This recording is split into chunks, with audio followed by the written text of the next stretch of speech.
lakini yule mwovu ananipiga vita. Bwana Yesu, ninajua umeniumbia nafasi ya mafanikio.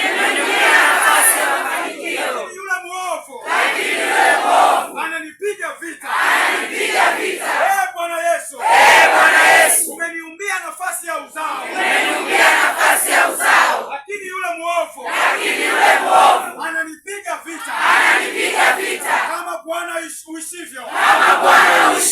Neno lako linasema Yakobo 4:7. Basi mtiini Mungu, mpingeni shetani, naye atawakimbia.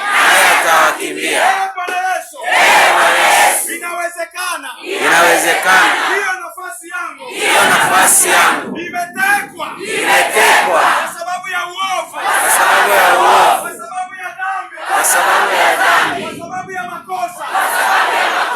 Naomba toba na msamaha. Wale mimi ndio hakimu nilikokukosea.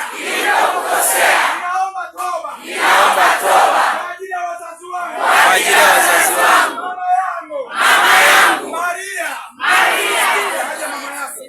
mama yangu Maria, Kristina, baba yangu Alexander, mabibi na mababu walifanya maovu.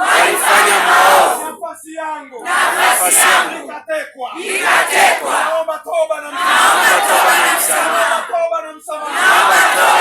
Baba ya nafasi.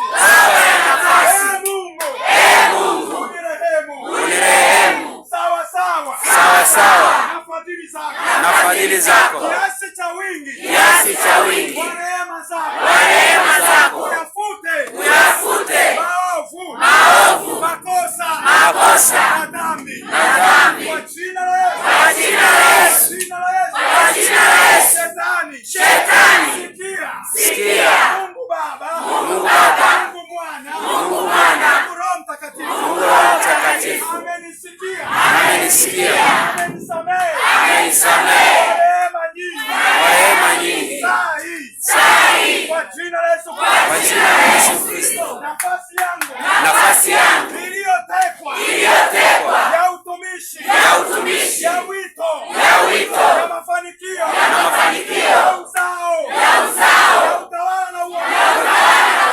Wewe Shetani, kwa jina la Yesu, achia.